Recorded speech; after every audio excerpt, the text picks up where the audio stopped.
We need to turn our phones sideways because we're going to need room to think. And, want to hear a story?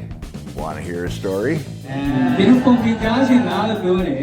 Why do we want to hear a story? Well, because every story is about me. Once upon a time in a far-off country, there was an ancient king who was known to be simultaneously the most loving and just king who had ever existed. Well, if it's a good story, I see myself in the story. So I might be facing a giant problem. But in the story of David and Goliath, I'm David. And how do I find my significance in a story? Well, I'm the Good Samaritan. It's actually my ego that makes every story about me. But is that a bad thing? We live in a story. Okay, now that's established, I would say. It's established conceptually and philosophically and scientifically. It's the case. A story is the structure that we inhabit that organizes our perceptions and our actions. Every time we print a new Continuum magazine, plop the package on the table, rip it open, everybody grabs one and they flip through it, looking for what? A picture of themselves. Because we want to see ourselves in the story. And it's only narcissism when the story is always about how wonderful I already am. It was terrible. No way. Rather than revealing something that brings change and growth. What you can't do is ignore obvious, clearly provable information, which should change your opinion about something.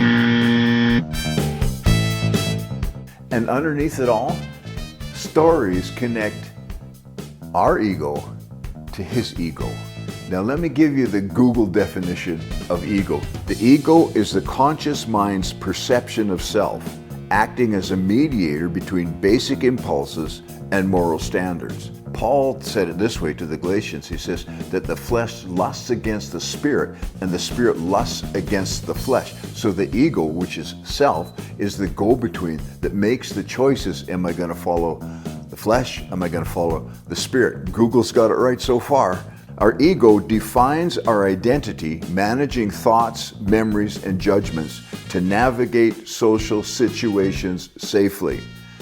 The ego is often considered a neutral, necessary tool for functioning. So often we hear ego referred to as pride. Oh, he's got a big ego. But it's a neutral word. It's neither the flesh nor the spirit. But here's the thing. Ego communicates to you and to others through stories. Your ego is defined and anchored in the stories that you hear about yourself. Another question emerges, which is, well, what's the story? That's what the Bible is. It's God's story about him and you and me. The other day, Renee messaged and she said, it was delightful to hear my name mentioned in a podcast. I was talking to Renee yesterday, gossiping about some of our leaders. But it's leadership gossip. Talking about how wonderful people are, right? Oh no, this is going to be good gossip. Okay. Perfect. And then she said, am I a narcissist? No. When you see your picture in the Continuum magazine or hear your name mentioned in the podcast, it just gives you a perspective of yourself, your ego, through someone else's eyes. And therein lies the miracle. It is so difficult for us to discern and evaluate and be aware, self-awareness of ourselves. The stories we hear help us identify and discern who we really are and where we need to grow.